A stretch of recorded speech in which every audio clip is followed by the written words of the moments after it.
지금 전 세계가 발칵 뒤집혔습니다. 역사상 가장 빠른 추월이 완성됐습니다. 일본 6위, 한국 4위. 2025년 10월 국제전략연구소가 발표한 단 한 장의 종합국력평가 보고서. 70년간 굳건했던 아시아 서열이 하루아침에 무너졌습니다.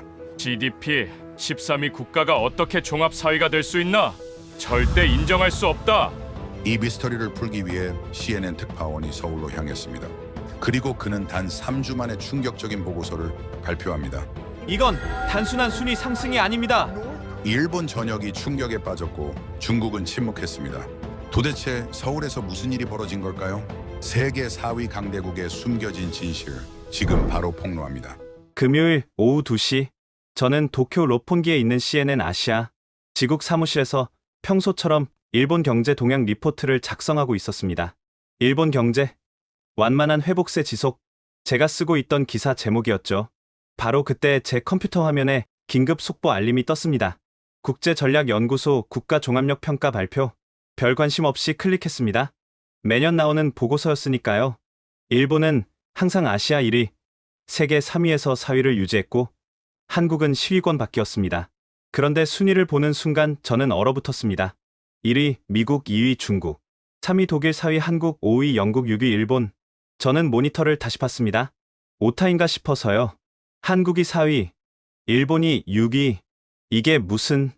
저는 즉시 국제전략연구소 홈페이지에 접속했습니다. 상세 보고서를 다운받아 읽기 시작했죠. 경제력 한국 1인당 GDP 48,000달러, 일본 42,000달러, 기술력 메모리 반도체 점유율, 한국 70%, 일본 8% 군사력 방산 수출액 한국 200억 달러, 일본 1억 달러, 문화력 콘텐츠 수출액 한국 150억 달러, 일본 45억 달러. 숫자들이 믿기지 않았습니다. 제가 알던 상식과 완전히 달랐으니까요. 제 휴대폰이 울렸습니다. 빅토리아 첸, CNN 아시아 총괄 편집장이었죠. 네이선, 보고서 봤어? 네. 하지만 이건 뭔가 차고? 그녀의 목소리가 차가워졌습니다. 국제전략연구소가 착오를 한다고? 네이선, 너 10년간 도쿄에서 뭘 봤어? 저는 일본의 저력을 취재해왔습니다. 일본은 여전히. 그래. 바로 그거야. 너는 계속 여전이라는 단어만 써왔어. 일본이 여전히 강하다. 여전히 기술력이 있다. 여전히 문화 대국이다. 근데 한국은? 한국은 이미 앞서가고 있었어. 저는 반박하려 했지만 할 말이 없었습니다. 본사 결정이야. 너는 서울로 간다. 서울이요? 48시간 내에 서울 도착. 한국이 어떻게 일본을 제쳤는지 현장 취재해서 특집 다큐멘터리 만들어. 그건 너무 갑작스럽습니다. 제 아파트도 있고 10년간 구축한 인맥도. 네이선? 빅토리아가 단호하게 말했습니다. 이건 선택이 아니야. 명령이야. 거부하면 해고야. 전화가 끊겼습니다. 저는 의자에 주저앉았습니다. 창밖으로 도쿄타워가 보였죠. 10년간 매일 바라보던 풍경이었습니다. 일본인 동료 다나카가 제 표정을 보고 다가왔습니다. 네이선 상, 무슨 일이에요? 서울로 발령났어요. 한국으로요? 왜요? 저는 모니터를 가리켰습니다. 다나카의 얼굴이 하얗게 질렸습니다. 이건 말도 안 돼요. 한국이 우리보다 위라니. 그의 반응이 제 마음을 대변했습니다. 저는 노트북을 열고 지난 5년간 제가 쓴 기사들을 검토했습니다. 놀라운 사실을 발견했죠. 제 기사에는 패턴이 있었습니다. 몇 년 전 일본 반도체, 한국 추격에도 여전히 경쟁력 유지. 그 다음에 도요타, 현대차 약진에도 여전히 아시아 최강. 또 다음에 일본 문화, 한류 열풍 속에서도 독자적 위치 고수. 최근 일본 경제, 저성장에도 불구하고 안정적 작년, 일본 기술력, 특정 분야에서는 여전히 세계 최고. 여전히. 에도 불구하고. 그래도 제가 쓴 건 일본의 우위를 증명하는 기사가 아니라 일본이 뒤처지지 않았다고 변명하는 기사들이었습니다. 저녁 7시, 저는 아파트로 돌아왔습니다. 롭폰기 힐스 32층. 월세가 50만 엔이 넘는 고급 아파트였죠. 10년간의 보금자리를 48시간 안에 정리해야 한다니 짐을 싸기 시작했습니다. 책장에는 일본 관련 서적이 수백 권 있었죠. 그 중에 제가 작년에 쓴 책도 있었습니다. 영원한 아시아의 리더, 일본, 아마존 베스트셀러였죠. 지금 생각하면 아이러니합니다. 밤 11시, 저는 방 안을 둘러봤습니다. 10년의 흔적들, 도쿄에서의 모든 순간들, 내가 10년간 뭘 본 거지? 제 스마트폰에 메시지가 왔습니다. 도쿄에서 가장 친한 일본인 친구 사토였죠. 네이선, 한국 가서 진실을 밝혀줘. 일본이 아직 최고라는 걸 증명해줘. 저는 답장을 보냈습니다. 노력해볼게. 하지만 마음 한편으로는 불안했습니다. 만약 보고서가 맞다면? 만약 한국이 정말로 일본을 넘어섰다면? 그날 밤, 저는 창밖의 도쿄 야경을 오래 바라봤습니다. 건물들이 낡아 보였고, 간판들이 구식으로 느껴졌습니다. 사람들의 표정도 지쳐 보였죠. 좌천이야. 이건 명백한 좌천이야. 하지만 어쩌면 제가 놓치고 있던 무언가를 발견할 기회일지도 모른다는 생각이 들었습니다. 내일이면 서울입니다. 제가 그토록 무시했던 도시. 하지만 이제 세계가 인정한 4위 강대국의 수도. 저는 예감했죠. 돌아올 때의 저는 지금과 완전히 다른 사람이 될 거라고. 토요일 아침 6시. 잠을 못 잤습니다. 천장을 바라보며 지난 10년을 되돌아봤죠. 10년 전, 제가 처음 도쿄에 왔을 때만 해도 한국은 그저 일본을 따라가는 나라였습니다. 삼성이 소니를 추월했다고는 하지만 전체적인 국력은 비교가 안 됐죠. 적어도 제가 아는 한은 그랬습니다. 휴대폰이 울렸습니다. 뉴욕 본사 편집국장이었습니다. 네이선, 서울 숙소는 포시즌스 호텔로 예약해뒀어. 한국 특파원 인수인계도 너가 맡아. 잠깐, 제가 왜 한국 특파원 업무를, 너보다 한국을 모르는 사람이 또 있겠어? 10년간 옆 나라에 있으면서도 한국의 부상을 전혀 예측 못했잖아. 모욕이었습니다. 하지만 반박할 수 없었죠. 오전 9시, 저는 아파트 관리사무소에 갔습니다. 이렇게 급하게 나가시는 거예요? 관리인이 놀라며 물었습니다. 회사 발령이라서요. 서울로 가게 됐습니다. 서울이요? 요즘 한국이 대단하다던데. 오늘 뉴스 보셨어요? 저는 고개를 끄덕였습니다. 일본이 한국에 졌다니 믿기지 않네요. 관리인이 한숨을 쉬었습니다. 우리나라도 이제 끝인가 봐요. 그 말이 가슴에 박혔습니다. 일본인들의 자신감이 무너지고 있었던 겁니다. 오후 2시, 시부야에서 동료들과 송별 모임을 가졌습니다. 한국이 우리를 넘어섰다는 게 말이 돼? NHK의 사토가 사케를 마시며 말했습니다. 숫자는 거짓말하지 않아. 아사히 신문의 야마다가 태블릿을 보여줬습니다. 삼성 시총이 도요타의 3배야. LG가 소니보다 크고, 그래도 우리에겐 전통이 있잖아. 요미우리의 오가타가 말했습니다. 전통. 야마다가 쓴웃음을 지었습니다. 우리 회사 신입사원들 다 BTS 팬이야. 심지어 우리 딸도 한국어 배우고 있어. 침묵이 흘렀습니다. 네이선. 사토가 진지하게 말했습니다. 서울 가서 제대로 봐. 정말로 한국이 우리를 넘어섰는지. 그리고 우리가 배울 게 있는지도. 저녁 6시.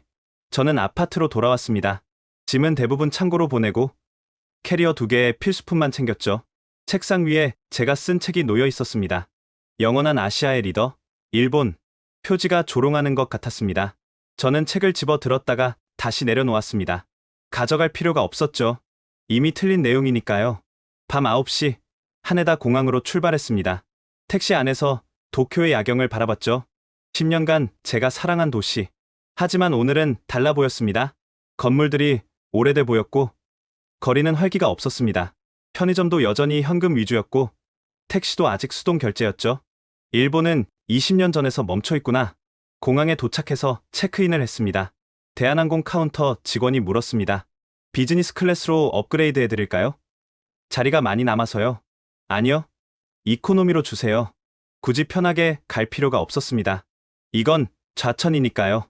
탑승 게이트에서 기다리는 동안 한국 뉴스를 검색해봤습니다. 삼성, 3나노, 공정 양산 성공, 현대차, 유럽 전기차 시장 점유율 2, K무기, 폴란드 추가 수출 계약, 블랙핑크, 전 세계 투어 매출 신기록, 모든 뉴스가 한국의 성공을 말하고 있었습니다. 내가 정말 10년간 아무것도 못 본 건가? 비행기에 탑승했습니다.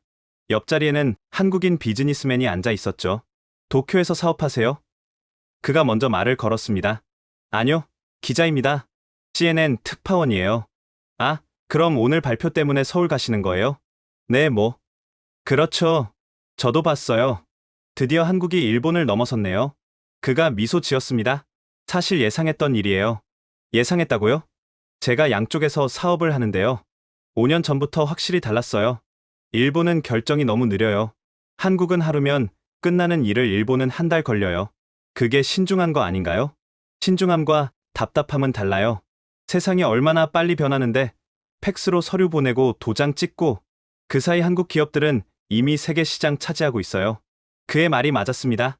제가 일본의 신중함이라고 포장했던 것들이 사실은 변화를 거부하는 관성이었던 거죠. 한국은 다를까요? 제가 물었습니다. 직접 보시면 알아요. 특히 디지털 인프라는 차원이 달라요. 일본이 2010년이면 한국은 2030년이에요. 비행기가 이륙했습니다.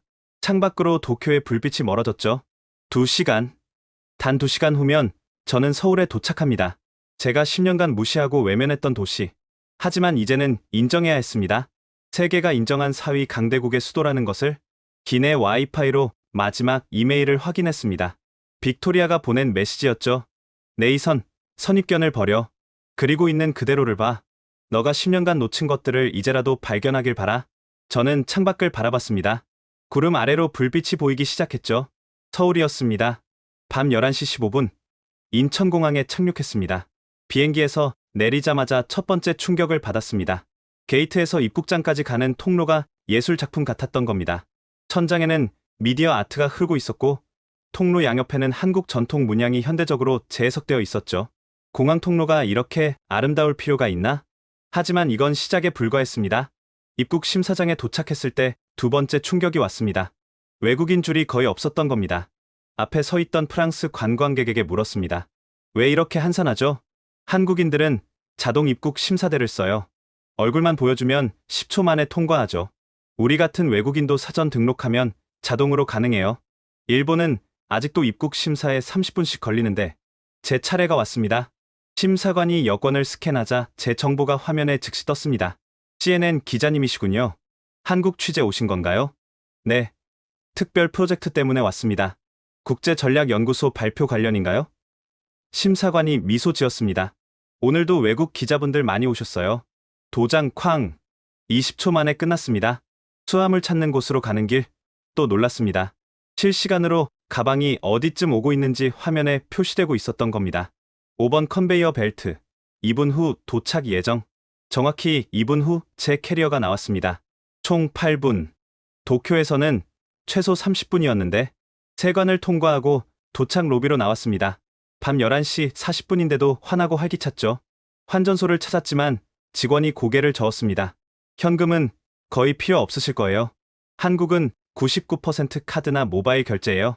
길거리 포장마차도 카드 받아요. 그래도 혹시 모르니까 10만 원만 바꿔주세요.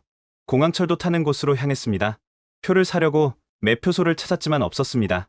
대신 곳곳에 있는 기계에서 교통카드를 샀죠. 외국인이시면 이 카드가 편해요. 안내 직원이 설명했습니다. 지하철, 버스, 택시, 편의점 다 됩니다. 하나로 다 된다고요? 네. 심지어 자판기도 되고 공공 화장실 휴지도 이걸로 살 수 있어요. 일본은 아직도 스이카, 파스모, 이코카 지역마다 카드가 달랐는데 플랫폼에서 기차를 기다리며 주변을 둘러봤습니다. 새벽인데도 사람들이 제법 있었죠. 그런데 모두가 스마트폰을 보고 있었습니다. 일본과 비슷하네. 그런데 자세히 보니 달랐습니다. 일본 사람들은 게임을 하거나 만화를 보는 경우가 많은데 여기 사람들은 뉴스를 보거나 업무를 처리하고 있었습니다. 직통열차가 도착했습니다. 문이 열리자 내부가 보였는데 비행기 내부 같았습니다. 좌석마다 개인 테이블이 있고 USB 포트는 기본이고 심지어 노트북 전원 콘센트까지 있었죠. 자리에 앉자 와이파이가 자동으로 연결됐습니다. 속도를 테스트해보니 300mbps. 일본 신칸센보다 빨랐습니다. 창밖 풍경을 보며 놀랐습니다. 새벽인데도 곳곳에 불빛이 켜져 있었고 높은 아파트들이 끝없이 이어졌습니다. 이게 진짜 한국이야? 10년 전엔 이렇지 않았는데 옆자리에 앉은 한국인 청년이 노트북으로 뭔가 작업을 하고 있었습니다. 화면을 흘깃 보니 코딩을 하고 있었죠. 개발자세요?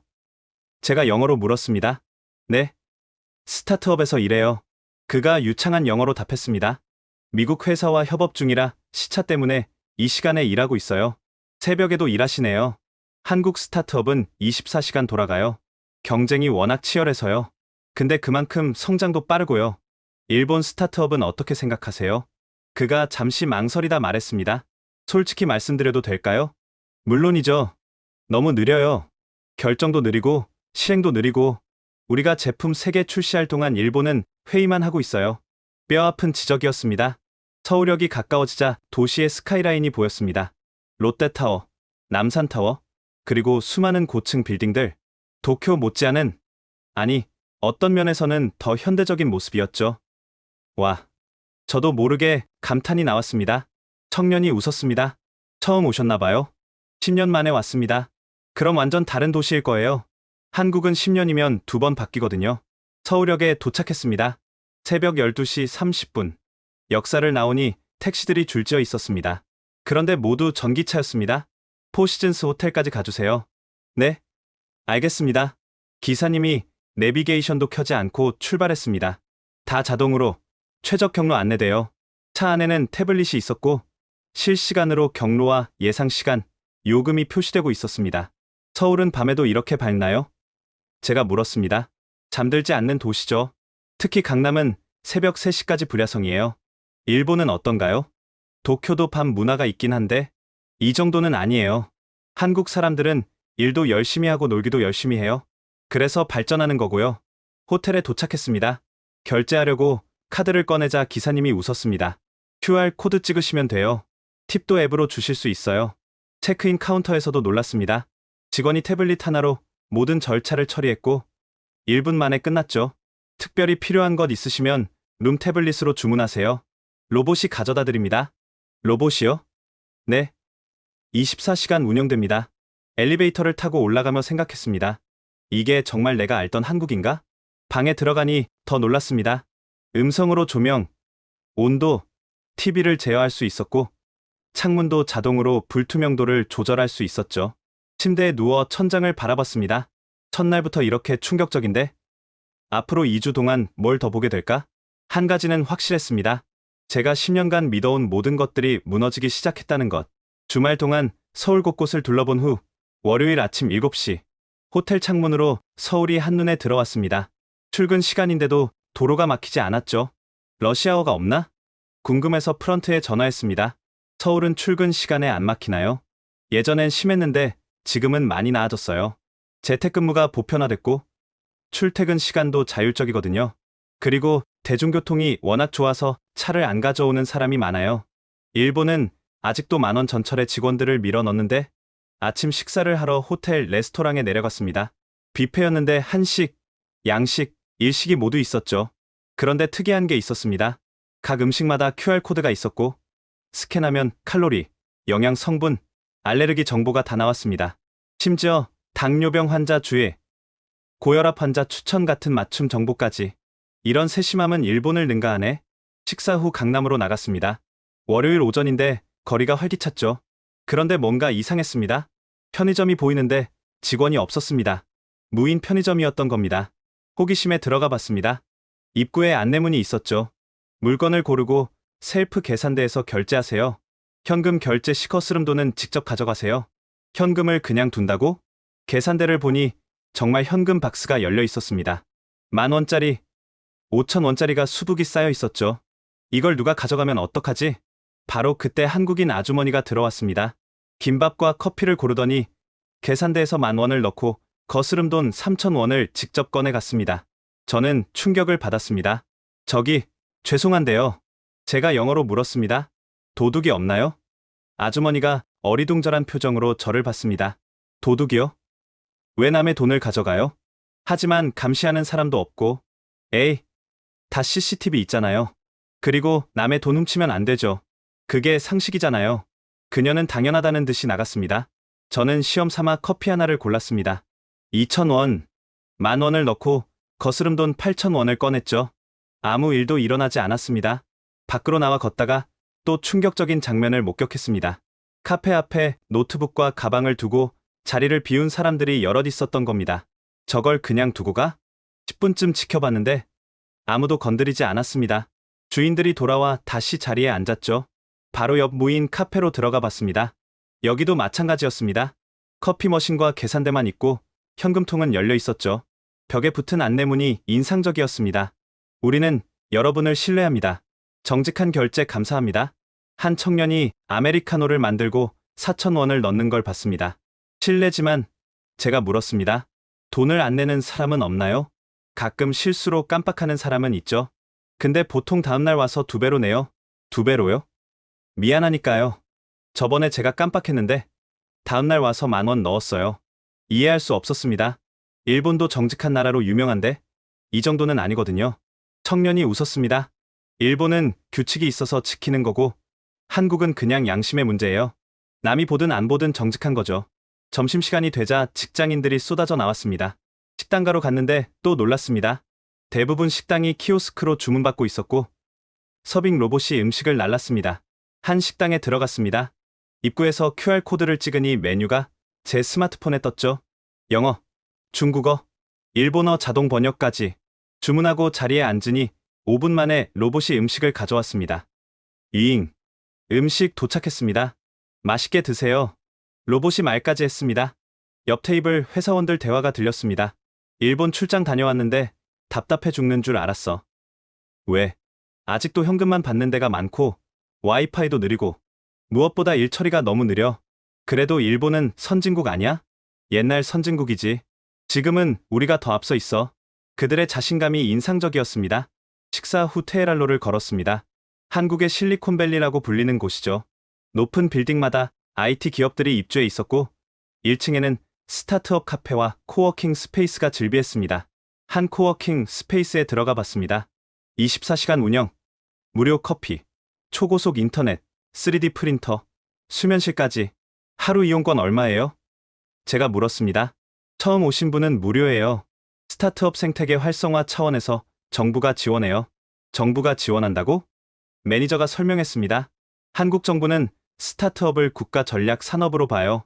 규제 샌드박스, 세금 혜택, 투자 매칭까지 다 지원하죠.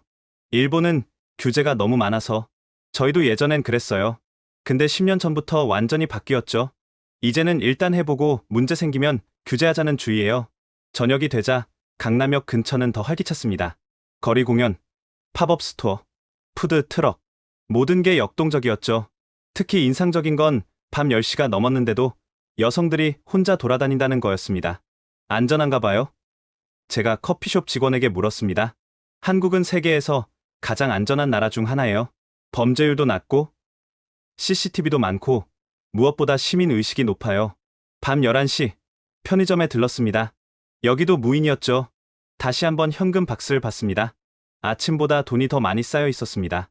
하루 종일 이렇게 돈이 있었는데 아무도 안 가져갔다고? 옆에 있던 대학생에게 물었습니다. 이거 정말 안전한가요? 당연하죠. 남의 돈을 왜 가져가요? 그리고 만약 누가 가져가면 CCTV에 다 찍히는데 CCTV 때문에 안 가져가는 거예요? 아니요, 그냥 그럴 생각 자체를 안 해요. 남의 돈은 남의 돈이니까요. 호텔로 돌아오며 생각했습니다. 일본은 매뉴얼과 규칙으로 유지되는 사회, 한국은 신뢰와 양심으로 작동하는 사회. 어느 게 더 효율적일까? 오늘 본 것만으로도 답은 명확했습니다. 신뢰가 거래 비용을 줄이고 그것이 경제 효율성으로 이어진다. 한국이 일본을 추월한 이유 중 하나를 발견한 기분이었습니다. 화요일 아침 8시, 저는 서울의 대중교통을 직접 체험해보기로 했습니다. 호텔을 나와 가장 가까운 버스 정류장으로 향했습니다. 50m쯤 걸어가다 멈춰섰습니다. 이게 버스 정류장이야? 유리로 된 투명한 부스였습니다. 가까이 가니 자동문이 열렸고 시원한 바람이 얼굴을 스쳤습니다. 에어컨이 나오고 있었던 겁니다. 내부로 들어서니 더 놀랐습니다. 의자는 쿠션이 있는 소파 같았고 USB 충전 포트가 곳곳에 있었습니다. 천장에서는 미세한 물 입자가 분사되고 있었죠. 쿨링 미스트 시스템입니다. 옆에 앉아있던 회사원이 설명했습니다. 여름에 체감 온도를 5도 낮춰줘요. 겨울엔요? 의자에 열선이 들어가요. 엉덩이가 따뜻하죠. 일본에서 10년 살았지만 이런 버스 정류장은 본 적이 없었습니다. 전광판을 봤습니다. 실시간으로 버스 위치가 지도에 표시되고 있었고 도착 시간이 초 단위로 나타났습니다. 271번, 2분 31초, 472번, 5분 12초. 정확한가요? 제가 물었습니다. 오차 10초 이내예요. 회사원이 스마트폰을 보여줬습니다. 앱으로도 볼 수 있어요. 버스 안이 얼마나 붐비는지도 나와요. 화면을 보니 정말 버스 내부 혼잡도가 색깔로 표시되어 있었습니다. 초록색은 여유, 노란색은 보통, 빨간색은 혼잡. 일본도 이런 앱이 있긴 한데 제가 말했습니다. 일본 거 써봤어요. 출장 갔을 때 한국이 훨씬 정확하고 빨라요. 정확히 2분 31초 후 271번 버스가 도착했습니다. 전기버스였습니다. 소음이 거의 없었죠. 버스에 올라타니 또 충격이었습니다. 모든 좌석에 USB 포트, 개인 에어컨 송풍구, 심지어 좌석마다 스크린이 있었습니다. 이게 일반 버스예요? 네. 서울 시내버스는 다 이래요. 운전기사 류담 씨가 웃으며 답했습니다. 류담 씨는 영어를 잘했습니다. 버스 기사님이 영어를 하시네요. 서울시에서 교육받았어요. 외국인 관광객이 많아서요. 기본 회화 정도는 다 해요. 일본 버스 기사들은 일본어만 하는데 한국 버스 기사가 되기 어렵나요? 예전보다 대우가 좋아졌어요. 월급도 괜찮고 복지도 좋고 무엇보다 시민들이 존중해줘요. 버스가 출발하자 스크린에 노선도가 떴습니다.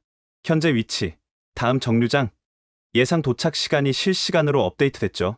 음성 안내도 인상적이었습니다. 다음은 강남역입니다. 2호선, 신분당선으로 갈아타실 수 있습니다. 내리실 문은 오른쪽입니다. 한국어, 영어, 중국어, 일본어 순서로 안내가 나왔습니다. 일본 관광객이 많나요? 제가 물었습니다. 엄청 많아요. 특히 젊은 층이요. 류담 씨가 백미러로 저를 봤습니다. 일본 분이세요? 아니요. 미국 기자입니다. 도쿄에서 10년 일했어요. 아, 그럼 비교가 되시겠네요. 어떠세요? 솔직히 한국이 훨씬 앞서 있는 것 같아요. 류담 씨가 자부심 섞인 미소를 지었습니다. 당연하죠. 우리는 시민이 왕이니까요. 시민이 왕이라고요? 네.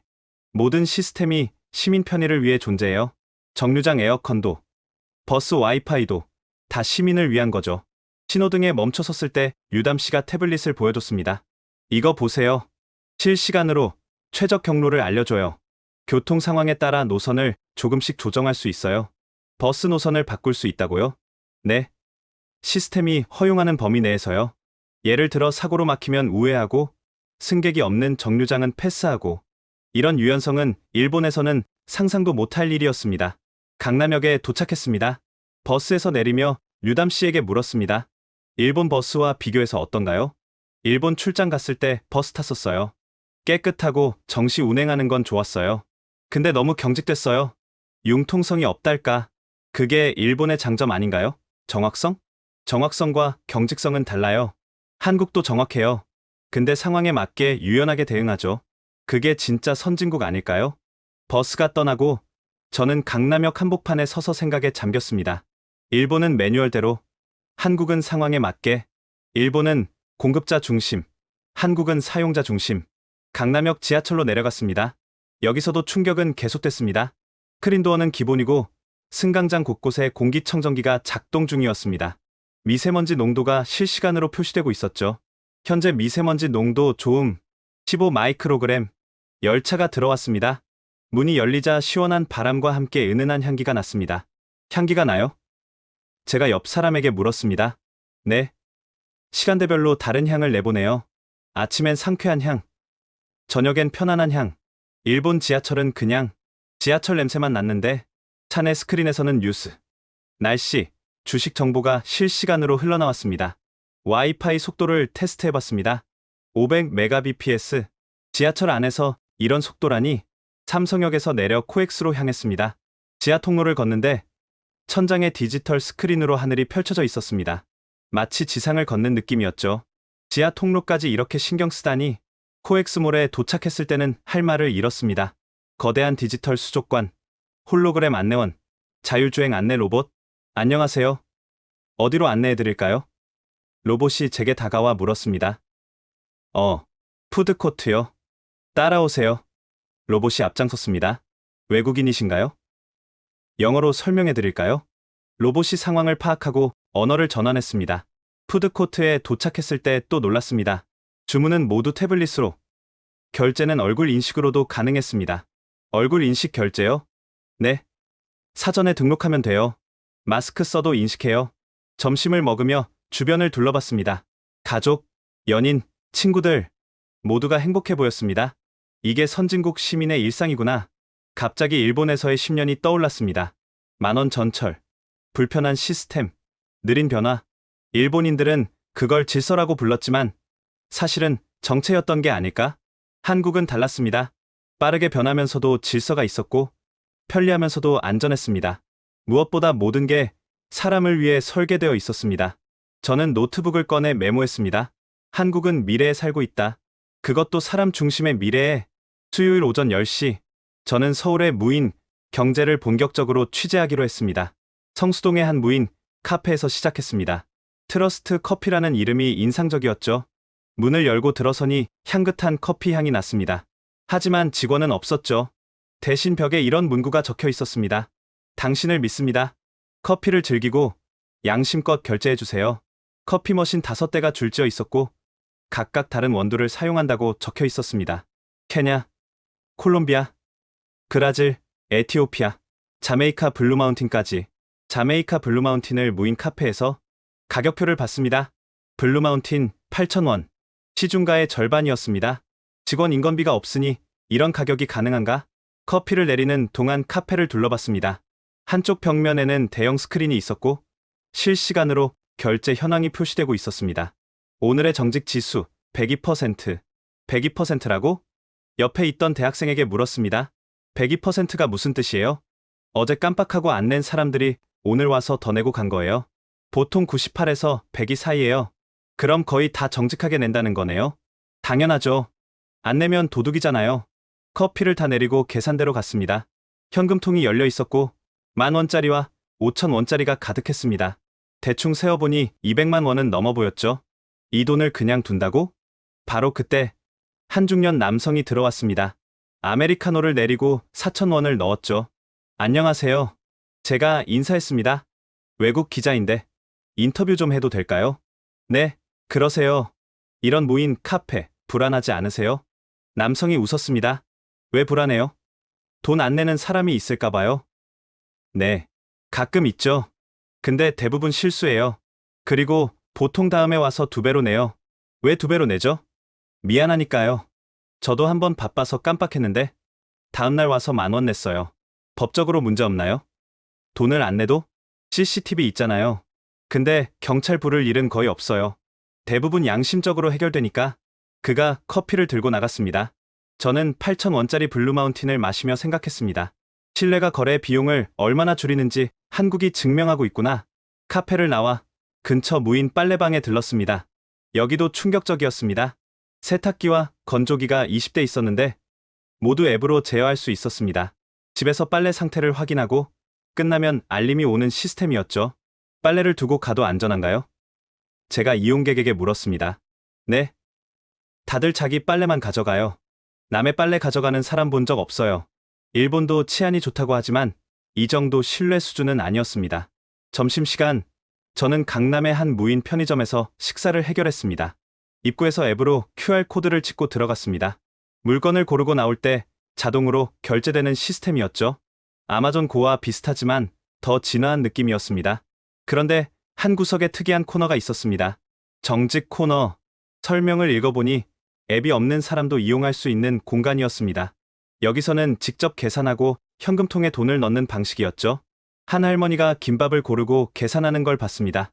할머니, 어려우시지 않아요? 에이, 이게 뭐가 어려워? 물건 값 보고 돈 넣으면 되지. 돈 안 내는 사람은 없어요. 그런 나쁜 사람이 어딨어. 다들 먹고 살만한데. 그 말이 핵심이었습니다. 다들 먹고 살만하다. 오후에는 IT 기업이 밀집한 판교로 향했습니다. 여기서 만난 스타트업 CEO 박소리 씨의 이야기가 인상적이었습니다. 저희 회사도 무인 시스템이에요. 회사가 무인이라고요? 아니요. 무인 경영이요. 직원들이 스스로 출퇴근 시간 정하고 프로젝트도 자율적으로 선택해요. 그게 가능해요? 신뢰하면 가능해요. 한국은 이제 그런 사회가 됐어요. 박 대표는 회사를 구경시켜줬습니다. 24시간 개방된 사무실, 자유롭게 쓸 수 있는 회의실, 무료 스낵바. 모든 게 직원들의 자율에 맡겨져 있었죠. 일본 기업과도 협업하시나요? 네, 하는데 힘들어요. 왜요? 결제 단계가 너무 많아요. 우리는 즉시 결정하는데 일본은 회의만 10번 해요. 그게 신중한 거 아닌가요? 신중함과 우유보다는 달라요. 세상이 빠르게 변하는데 석 달씩 고민하면 기회는 이미 지나가요. 저녁, 홍대의 한 무인 서점을 방문했습니다. 밤 10시인데도 사람들이 책을 읽고 있었습니다. 24시간 영업이에요? 네. 무인이니까 가능하죠. 한 독자가 답했습니다. 책을 고르고 셀프 계산대에서 결제하는 시스템이었습니다. 여기도 정직 코너가 있었는데 헌책을 가져와서 팔 수도 있었습니다. 판매금은 직접 가져가는 방식이었죠. 이 시스템 문제 없나요? 서점 관리 앱을 운영하는 직원이 설명했습니다. 처음엔 걱정했는데 정착되니까 오히려 매출이 늘었어요. 인건비 없고 24시간 영업하니까 도나는 월 0.3% 미만이에요. 직원 있을 때랑 비슷해요. 밤 11시 저는 호텔로 돌아가는 길에 무인 아이스크림 가게에 들렀습니다. 벽면에 이런 문구가 있었습니다. 우리는 당신을 믿습니다. 당신도 우리를 믿어주세요.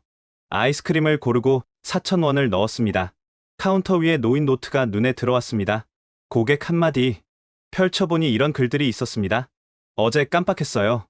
오늘 8,000원 넣고 가요. 죄송. 믿어주셔서 감사해요. 정직한 가게 최고. 일본에서 온 관광객입니다. 한국 대단해요. 마지막 글이 일본어로 쓰여 있었습니다. 저는 펜을 들었습니다. 미국 기자입니다. 한국의 신뢰 사회에 감동받았습니다. 일본도 배워야 합니다.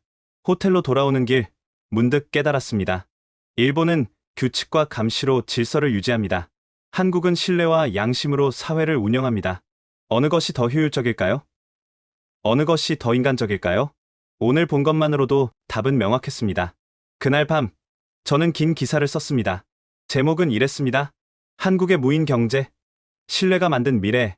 기사는 이렇게 시작했습니다.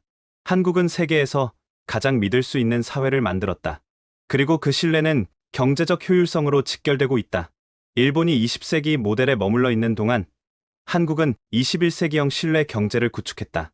목요일 새벽 5시, 저는 수원으로 향했습니다. 삼성전자 반도체 공장 취재 허가를 받았던 것입니다. 기차에서 만난 엔지니어들이 인상적이었습니다. 새벽인데도 활기차게 대화를 나누고 있었죠. 오늘 3나노 수율 테스트 결과 나온대. 드디어 90% 넘을 것 같은데? TSMC도 아직 85%인데 우리가 먼저 넘으면. 그들의 대화에서 자부심이 묻어났습니다. 공장 정문에 도착했을 때 거대한 규모에 압도됐습니다. 여의도 면적의 4배입니다. 안내를 맡은 김 과장이 설명했습니다. 직원만 7만 명이 일하고 있죠. 보안 검색대를 통과하는데 15분이 걸렸습니다. 공항보다 더 엄격했죠. 산업 스파이 때문인가요? 반도체는 국가 안보 자산입니다. 이 공장이 멈추면 전 세계 IT 산업이 멈춰요.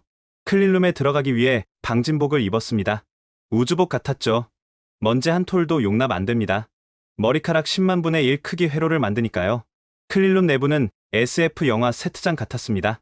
노란빛 아래 거대한 장비들이 작동하고 있었고 엔지니어들이 모니터를 주시하고 있었죠. 저기 보이는 게 EUV 장비입니다.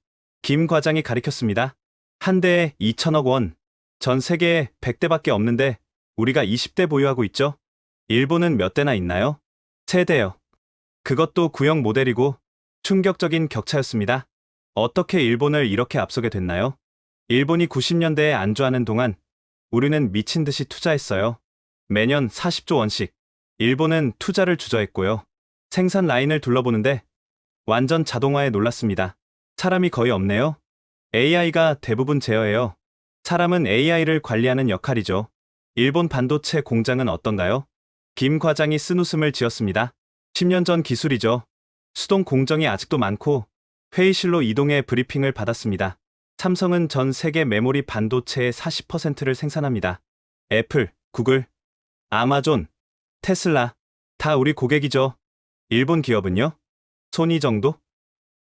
근데 그들도 최신 칩은 우리한테 삽니다. 충격적인 역전이었습니다. 90년대엔 일본이 반도체 1위 아니었나요? 맞아요. 근데 그들은 변화를 거부했어요. 디램에서 낸드 플래시로 전환할 때 주저했고 투자도 보수적이었죠. 점심은 직원 식당에서 먹었습니다. 뷔페 수준이었는데 가격은 5,000원이었습니다. 회사가 지원하나요? 네. 직원 복지 차원에서요. 그리고 어린이집, 병원, 헬스장도 다 무료예요. 일본 기업도 이런가요? 일본 출장 가면 그들이 우리 복지 보고 놀라요. 오후에는 연구소를 방문했습니다. 박사급 연구원이 2만 명이라는 설명에 또 놀랐습니다. 일본보다 많나요? 일본 반도체 기업 전체 연구원 수보다 많아요. 한 연구원과 대화를 나눴습니다. 왜 한국이 반도체 강국이 됐다고 생각하세요? 스피드요. 우리는 결정하면 바로 실행해요. 일본은 회의만 반년해요. 그래도 일본이 더 신중하지 않나요? 반도체는 6개월이 1년이에요. 신중하다가 시장 놓치면 끝이에요. 저녁 무렵 삼성 디지털 시티로 이동했습니다. 여기서는 스마트폰과 가전제품을 개발하고 있었죠.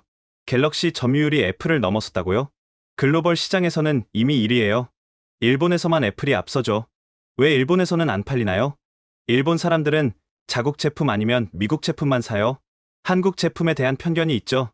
품질이 떨어져서가 아니고 개발자가 웃었습니다. 저희가 애플에 디스플레이 공급해요. 아이폰 화면이 삼성 제품이에요. 아이러니였습니다. 전시관에서 미래 기술을 봤습니다. 투명 OLED, 접히는 화면, 홀로그램 디스플레이. 이건 언제 상용화되나요? 2, 3년 내요. 일본은 아직 개발도 못하고 있죠. 밤 9시 공장을 나오며 뒤돌아봤습니다. 24시간 불이 꺼지지 않는 공장. 세계 경제의 심장이었죠. 일본이 이걸 보면 뭐라고 할까요? 제가 물었습니다.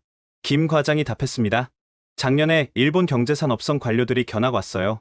다들 말을 잃더라고요. 뭐라고 하던가요? 우리가 언제 이렇게 뒤처진 거지? 라고요. 호텔로 돌아오는 기차 안에서 정리했습니다. 일본, 과거의 영광의 안주. 한국, 미래의 과감한 투자. 일본, 신중하지만 느린 결정. 한국, 빠르고 과감한 실행. 일본, 폐쇄적 기업 문화. 한국, 개방적 글로벌 전략. 격차는 이미 너무 벌어져 있었습니다. 그날 밤, 도쿄의 일본 기자 친구에게서 전화가 왔습니다. 네이선, 삼성 공장 어땠어? 충격적이었어. 일본이 따라잡을 수 있을까? 긴 침묵 후 그가 답했습니다. 솔직히 불가능할 것 같아. 금요일 아침 저는 경기도 파주로 향했습니다. 한국 방산 전시관을 취재하기 위해서였죠. 가는 길에 택시 기사님과 대화를 나눴습니다. 방산 전시관 가시네요? 요즘 외국인들 엄청 와요. 군인들인가요? 아니요. 바이어들이요. 무기 사러 오는 사람들. 한국 무기가 그렇게 잘 팔리나요? 폴란드가 K2 전차 1000대 샀잖아요. 천문학적인 금액이에요. 전시관에 도착했을 때 입구부터 압도적이었습니다. 거대한 K2 표 전차가 전시되어 있었고 그 옆에는 K9 자주포가 위용을 자랑하고 있었죠. 안내를 맡은 이중령이 설명했습니다. 한국은 세계 4위 방산 수출국입니다. 작년 수출액만 200억 달러를 넘었죠. 일본은요? 1억 달러 미만입니다. 200대 1의 차이였습니다. 어떻게 이런 격차가? 일본은 평화헌법 때문에 무기 수출을 금지했어요. 최근 풀었지만 이미 늦었죠. 경험도 없고 가격 경쟁력도 없어요. 전시관 내부로 들어갔습니다. 첫 번째 섹션은 K2 전차였습니다. 이 전차가 뭐가 특별한가요? 자동 장전 장치, 능동 방어 시스템, 네트워크 전투 체계, 독일 레오파르트 2보다 앞서요. 일본 전차는요? 칩식 전차요? 수출 실적 제로예요. 너무 비싸고 실전 검증이 안 됐죠. 스크린에 K2 전차의 실전 영상이 나왔습니다. 시속 70km로 달리며 표적을 정확히 명중시키는 장면이었죠. 이걸 본 폴란드 국방장관이 즉시 계약했어요. 다음은 K9 자주포 섹션이었습니다. 세계 시장 점유율 50%입니다. 노르웨이, 핀란드, 에스토니아, 호주, 이집트, 인도. 왜 이렇게 인기가 많죠? 가격 대비 성능이 최고예요. 그리고 기술 이전도 해줘요. 일본은 기술 이전 절대 안 하죠. 3층에는 미사일 섹션이 있었습니다. 천궁방공 미사일이 전시되어 있었는데 패트리어트보다 성능이 좋다는 설명이었습니다. UAE가 이걸 도입하기로 했어요. 미국제 대신 한국제를 선택한 거죠. 일본 미사일은 내수용으로만 소량 생산해요. 수출 경쟁력 없죠. 4층은 해군 무기였습니다. 이 잠수함이 인도네시아 수출 모델입니다. 독일 잠수함보다 조용하고 저렴해요. 일본 잠수함은 세계 최고 아닌가요? 이중령이 고개를 저었습니다. 기술은 좋지만 너무 비싸요. 그리고 수출 경험이 없어서 AS도 불안하고. 점심시간, 구내 식당에서 흥미로운 사람을 만났습니다. 멕시코 국방부에서 온 카를로스 멘도사 대령이었죠. 한국 무기를 보러 오셨나요? 네. K2 전차와 FA-50 전투기를 검토 중이에요. 일본 무기는 안 보셨어요? 그가 웃었습니다. 일본? 그들은 마케팅도 안 해요. 카탈로그조차 영어로 없더라고요. 품질은 어떤가요? 품질이 좋아도 팔 생각이 없으면 무슨 소용이에요? 한국은 우리 요구에 맞게 커스터마이징도 해주고 정비 교육도 해줘요. 오후에는 시뮬레이션 센터를 방문했습니다. 가상현실로 K2 전차를 조종해 볼 수 있었죠. 이 시뮬레이터도 수출하나요? 네. 훈련 패키지로 같이 팔아요. 일본은 이런 토털 솔루션이 없죠. 한 폴란드 군 관계자와 대화를 나눴습니다. 왜 한국 무기를 선택했나요? 첫째, 실전 검증. 한국은 70년간 실전 대비해왔잖아요. 둘째, 가격. 독일 전차의 70% 가격이에요. 셋째, 납기. 한국은 약속을 지켜요. 일본 무기는 검토 안 했나요? 했죠. 근데 일본은 수출 허가 받는 데만 2년 걸린대요. 우리는 내년에 필요한데. 전시관 마지막 섹션은 미래 무기였습니다. 드론, 무인 전투 차량, 레이저 무기, 이것도 개발 중인가요? 이미 시제품 단계예요. 2, 3년 내 실전 배치됩니다.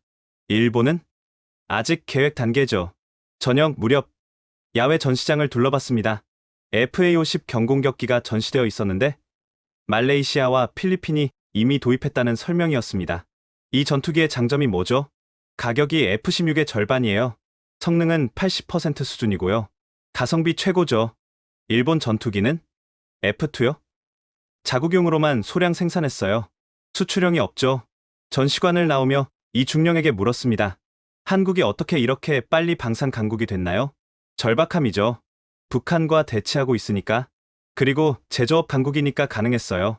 일본도 제조업 강국인데? 일본은 민수용만 잘해요. 군수는 경험이 없죠. 그리고 너무 완벽주의예요. 100% 만들려다 시기를 놓쳐요. 돌아오는 길 한국군 퇴역 장군을 만났습니다. 일본 자위대와 비교하면 어떤가요? 장비는 우리가 앞서요. 훈련도 우리가 더 실전적이고 일본이 전쟁 경험이 없어서 그것도 있고 마인드가 달라요. 우리는 생존이 걸렸지만 그들은 그저 직업이죠. 호텔로 돌아와 정리했습니다. 한국 실전 경험 더하기 제조업 역량은 방산 강국. 일본 평화헌법 더하기 수출 경험 부재는 방산 후진국. 그날 밤 놀라운 뉴스를 봤습니다. 루마니아 K9 자주포 300문 추가 구매 결정. 한국 방산 수출 올해 250억 달러 돌파 전망. 반면 일본 뉴스는 일본 방위성 무기 수출 규제 완화 검토. 여전히 진전 없어. 격차는 좁혀지기는커녕 더 벌어지고 있었습니다. 며칠간의 추가 취재를 마치고 월요일 오후 2시 서울대학교 국제대학원. 저는 200명의 학생들 앞에 서 있었습니다. 21세기 강대국의 조건이라는 주제로 특강을 요청받았던 것입니다. 강태원 교수가 저를 소개했습니다. 네이선 브룩스 기자는 10년간 도쿄에서 일본을 취재했고 지난 2주간 한국을 집중 취재했습니다. 오늘은 그 비교 관점을 들려주실 겁니다. 박수 소리가 울렸습니다. 하지만 학생들의 눈빛은 날카로웠죠. 저는 심호흡을 하고 말을 시작했습니다.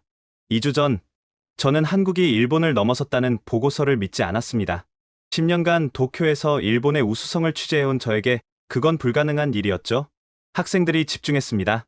하지만 지난 2주간 제가 본 한국은 제 모든 선입견을 깨뜨렸습니다. PPT를 띄웠습니다. 제가 찍은 사진들이었죠. 이것은 서울의 무인 편의점입니다. 현금 박스가 열려있죠. 일본도 치안이 좋지만 이 정도 신뢰 사회는 아닙니다. 다음 슬라이드. 버스 정류장 에어컨. 일본은 아직도 그냥 벤치만 있습니다. 다음 슬라이드. 삼성 3나노 공정. 일본은 10나노도 힘듭니다. 다음 슬라이드. K2 전차 폴란드 수출. 일본 전차 수출 실적은 제로입니다. 학생들이 웅성거렸습니다. 한 학생이 손을 들었습니다. 그럼 일본은 왜 뒤처진 거죠? 좋은 질문이었습니다. 일본은 90년대 이후 변화를 거부했습니다. 잃어버린 30년 동안 과거의 성공 방식을 고수했죠. 반면 한국은 끊임없이 혁신했습니다. 구체적으로 어떤 차이가 있나요? 첫째, 속도입니다. 일본은 결정에 6개월, 한국은 일주일. 둘째, 개방성입니다. 일본은 갈라파고스, 한국은 글로벌. 셋째, 투자입니다. 일본은 현상 유지, 한국은 미래 투자. 강태원 교수가 끼어들었습니다. 네이선, 그럼 당신은 10년간 뭘 본 겁니까? 날카로운 질문이었습니다. 저는 보고 싶은 것만 봤습니다. 일본의 전통, 질서, 안정성, 그것들을 우수성으로 포장했죠. 하지만 그건 정체였고 한국은 그 사이 폭풍 성장했습니다. 한 여학생이 물었습니다. 한국인들은 스스로를 어떻게 평가해야 할까요? 아직도 많은 한국인이 일본을 선진국으로 봅니다. 그게 가장 놀라운 점입니다. 한국은 이미 일본을 넘어섰는데 한국인들은 모르는 것 같아요. 왜 그럴까요? 겸손함? 아니면 과거의 기억? 모르겠어요. 하지만 확실한 건 객관적 지표로 한국이 앞섭니다. 토론이 뜨거워졌습니다. 일본에도 장점이 있지 않나요? 한 남학생이 물었습니다. 물론입니다. 장인 정신, 디테일, 서비스 정신. 하지만 그것만으로는 21세기를 이끌 수 없습니다. 왜요? 21세기는 연결의 시대입니다. 일본은 섬나라 근성을 못 벗어났어요. 한국은 반도 국가답게 대륙과 해양을 연결하고 있죠. 강태원 교수가 또 물었습니다. 그럼 한국이 진짜 사위 강대국이라고 인정하시는 겁니까? 저는 잠시 침묵했습니다. 그리고 말했습니다. 네, 인정합니다. 아니, 어떤 면에서는 사위보다 높을 수도 있습니다. 강의실이 조용해졌습니다. 한국은 경제력으로는 세계 13위지만 기술력은 3위, 문화력은 2위, 군사력은 5위입니다. 종합하면 4위가 맞습니다. 일본은요? 경제 규모는 3위지만 성장 정체, 기술 뒤처짐, 문화 갈라파고스와 군사력 제한, 종합 6위가 오히려 후한 평가일 수 있습니다. 충격적인 발언이었죠. 그럼 앞으로 격차가 더 벌어질까요? 네. 한국은 계속 성장 중이고 일본은 계속 정체 중입니다. 10년 후면 격차는 더 클 겁니다. 한 학생이 도발적으로 물었습니다. 그럼 왜 서양 언론은 여전히 일본을 더 다루나요? 아픈 지적이었습니다. 편견입니다. 그리고 무지, 저처럼요.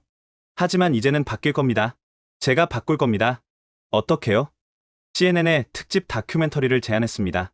한국, 조용한 초강대국이라는 제목으로 박수가 터졌습니다. 질의응답이 끝나고 강태원 교수가 저를 따로 불렀습니다. 솔직한 고백 감사합니다. 쉽지 않았을 텐데. 교수님, 한 가지 묻고 싶습니다. 한국은 왜 이렇게 겸손한가요? 역사 때문이죠. 오랜 세월 강대국 사이에서 살아남으려면 겸손해야 했어요. 이제는 달라도 되지 않나요? 맞아요. 이제 한국인들도 당당해져야 합니다. 캠퍼스를 나오며 학생들과 대화를 더 나눴습니다. 일본 대학과 비교하면 어떤가요? 한 학생이 물었습니다. 서울대가 더 역동적이에요. 도쿄대는 너무 전통에 갇혀 있어요. 구체적으로요? 도쿄대생들은 대기업 취직만 꿈꿔요. 서울대생들은 창업을 꿈꾸고 그 차이가 국가 경쟁력 차이로 이어지는 거죠. 저녁, 강태원 교수와 식사를 했습니다. 일본이 다시 일어설 수 있을까요? 어렵죠. 시스템 전체를 바꿔야 하는데 일본은 변화를 싫어하잖아요. 한국은 어떻게 변화에 성공했나요? IMF 위기가 오히려 기회였어요. 강제로 구조조정하면서 새로운 시스템을 만들었죠. 일본은 위기가 없어서 위기를 인정 안 해서죠. 서서히 죽어가는 걸 모르는 거예요. 충격적이지만 맞는 말이었습니다. 한국의 약점은 없나요? 있죠. 저출산, 높은 자살률, 과도한 경쟁. 하지만 이것도 해결하려고 노력 중이에요. 일본은 노력도 안 하고 노력은 하는데 방향이 틀렸어요. 과거로 돌아가려고만 하니까 밤 10시 호텔로 돌아와 기사를 썼습니다. 제목, 한국 대학생들이 나에게 가르쳐준 것. 오늘 서울대에서 나는 학생이 되었다. 10년간의 편견을 깨우쳐준 것은 20대 한국 청년들이었다. 그들에게서 나는 미래를 봤다. 자신감 있고 글로벌하고 혁신적인 미래를. 일본이 과거를 그리워하는 동안 한국 청년들은 미래를 만들고 있었다. 목요일 오전 10시 CNN 서울 스튜디오. 2주간의 취재를 마치고 특별 생방송을 하기로 했습니다. 제목은 한국, 조용한 초강대국의 탄생. 뉴욕 본사와 연결됐습니다. 메인 앵커 앤더슨 쿠퍼가 화면에 나타났죠. 네이선, 2주간 한국을 취재했다고요? 어땠나요? 앤더슨, 한마디로 충격이었습니다. 충격이요? 네. 제가 10년간 도쿄에서 봐온 아시아와 완전히 달랐습니다. 한국은 이미 미래에 살고 있었습니다. 구체적으로 설명해 주세요. 화면에 제가 찍은 영상이 나왔습니다. 이것은 서울의 무인 편의점입니다. 현금 박스가 열려 있는데 아무도 훔치지 않습니다. 일본보다 더 높은 신뢰 사회를 구축했죠. 일본도 안전하지 않나요? 일본은 규칙 때문에 안전합니다. 한국은 신뢰 때문에 안전합니다. 어느 게 더 효율적일까요? 다음 영상. 버스 정류장에 에어컨이 나옵니다. 도쿄에는 아직도 그냥 벤치만 있죠? 인프라가 더 앞섰다? 단순 인프라가 아닙니다. 시민을 위한 세심함이 다른 레벨입니다. 다음 영상은 삼성 공장이었습니다. 3나노 반도체. 전 세계에서 오직 두 곳만 만듭니다. 삼성과 TSMC. 일본은 10나노도 못 만들어요. 일본이 반도체 강국 아니었나요? 90년대까지는요.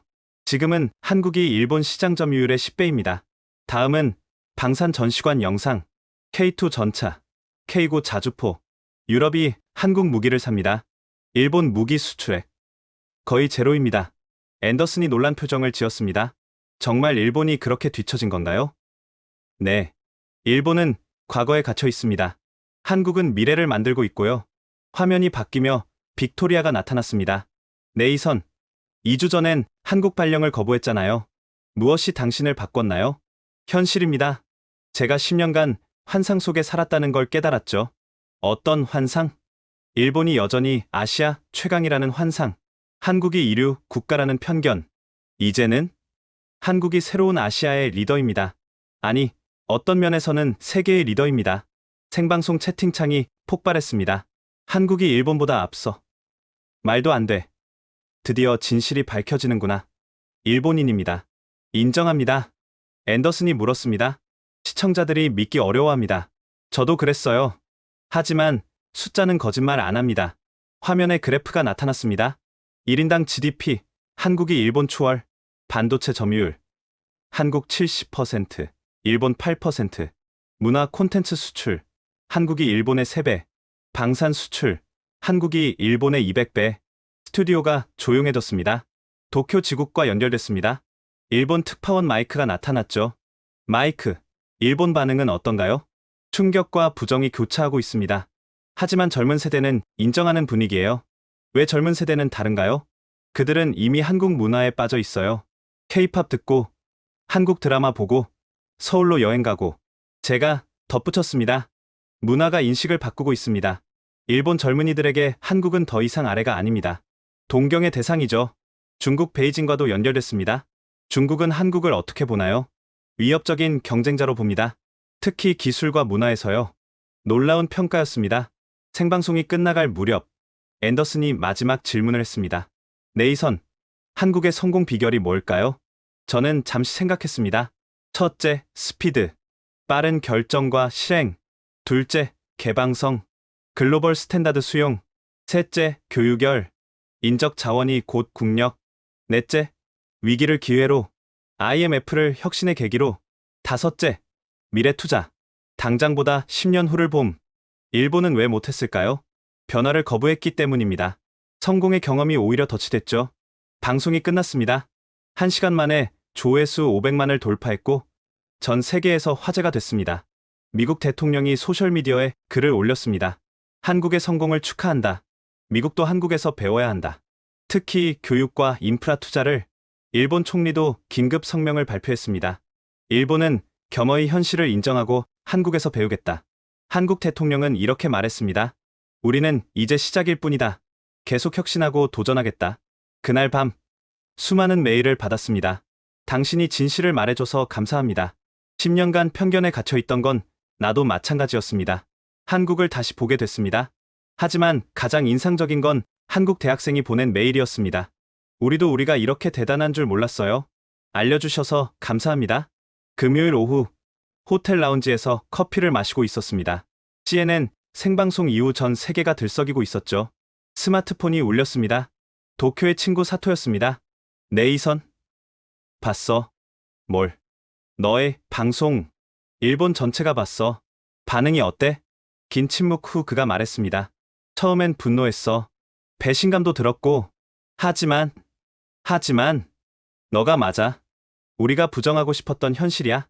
충격적인 인정이었습니다. 일본이 어떻게 해야 할까? 먼저 인정해야지. 한국이 앞섰다는 걸. 그리고 배워야 해. 일본인 자존심이 허락할까? 젊은 세대는 이미 하고 있어. 한국 스타트업에서 일하려는 일본인이 늘고 있거든. 정말이었습니다. 링크드인을 확인해보니 서울 구직 검색이 일본에서 500% 증가했더군요. 오후 3시 예상치 못한 방문객이 찾아왔습니다. 일본 NHK 프로듀서 야마다였습니다. 도쿄에서 왔어요. 왜? 다큐멘터리를 만들려고요. 한국에서 배우자라는. 일본이 한국에서 배운다? 네. 이미 경영진 승인받았어요. 일본도 변해야 한다고. 놀라운 변화였습니다. 무엇부터 다룰 건가요? 디지털 전환, 스타트업 생태계, 신뢰 경제, 다 배울 게 많네요. 저녁 한국 언론사들과 간담회를 가졌습니다. 조선일보 기자가 물었습니다. 일본이 정말 한국을 인정할까요? 젊은 세대는 이미 인정했어요. 문제는 기성세대죠. 변할까요? 변하지 않으면 도태됩니다. 그들도 알아요. 중앙일보 기자가 물었습니다. 한국이 계속 앞서갈까요? 계속 혁신한다면요. 단, 자만하면 일본처럼 됩니다. 좋은 지적이었습니다. 밤 9시, 도쿄대 교수인 다나카에게서 이메일이 왔습니다. 네이선, 당신 방송을 교재로 쓰려고 합니다. 학생들에게 현실을 보여주고 싶어요. 반발 없을까요? 있겠죠. 하지만 진실은 진실이니까. 다음날 아침, 일본 주요 신문을 확인했습니다. 요미우리, 한국에서 배울 때, 아사히, 일본의 잃어버린 30년, 한국의 도약 30년, 니혼게이자이, 한국 모델 연구 시급, 패러다임이 바뀌고 있었습니다. 오전 11시, 삼성전자 임원을 만났습니다. 일본 기업들이 협력 제안을 쏟아내고 있어요. 어떤? 기술 이전, 합작 투자, 인재 교류, 30년 만에 입장이 바뀌었죠. 받아들일 건가요? 선별적으로요. 일본에도 배울 게 있으니까. 성숙한 태도였습니다. 오후, 서울대 강태원 교수를 다시 만났습니다. 일본 대학들이 한국 대학과 교류를 원한대요. 좋은 일이죠. 근데 조심해야 해요. 일본의 실수를 반복하지 말아야죠. 어떤 실수? 오만함. 성공에 취해 혁신을 멈추는 것. 맞는 말이었습니다. 저녁, 일본 젊은이들을 만났습니다. 서울로 워킹홀리데이 온 그룹이었죠. 왜 서울을 선택했어요? 도쿄는 지루해요. 서울은 다이내믹해요. 일하기는 어때요? 힘들지만 재밌어요. 빠르게 성장하는 느낌? 일본으로 돌아갈 건가요? 글쎄요. 서울이 더 미래적인데 세대 이동이 시작되고 있었습니다. 밤 11시 호텔바에서 혼자 생각에 잠겼습니다. 2주 전 저는 좌천이라고 생각하며 서울에 왔습니다. 이제는 다릅니다. 이곳이야말로 미래의 중심이었습니다. 도쿄. 그곳은 박물관이 되어가고 있었죠. 마지막 메일을 확인했습니다. MIT 교수가 보낸 거였습니다. 네이선, 당신 리포트 덕분에 우리도 한국 연구를 시작했어. 21세기 발전 모델로 한국만 한 게 없더군. 저는 답장을 보냈습니다. 늦기 전에 시작하길. 한국은 계속 달려가고 있으니까. 지금까지 세계 4위 강대국이 된 한국의 놀라운 변화를 미국 기자 네이선 브룩스의 시선으로 들어보셨습니다. 어떠셨나요? 10년간 일본을 최고로 믿었던 기자가 단 2주 만에 한국 앞에 무릎 꿇은 이야기. 이것은 단순한 한 개인의 인식 변화가 아닙니다. 전 세계가 한국을 다시 보기 시작했다는 신호입니다. 여러분은 이미 이 놀라운 나라에 살고 있습니다. 매일 당연하게 여기는 일상이 사실은 전 세계가 부러워하는 미래라는 것을 기억하세요. 한국의 진짜 가치를 전 세계에 알리기 위해 이 영상을 공유해주세요. 우리가 얼마나 대단한 일을 해내고 있는지 더 많은 사람들이 알아야 합니다. 구독과 좋아요도 잊지 마시고요. 다음에는 더욱 놀라운 한국의 성공 스토리로 찾아뵙겠습니다. 지금까지 코리아 원더풀이었습니다. 감사합니다.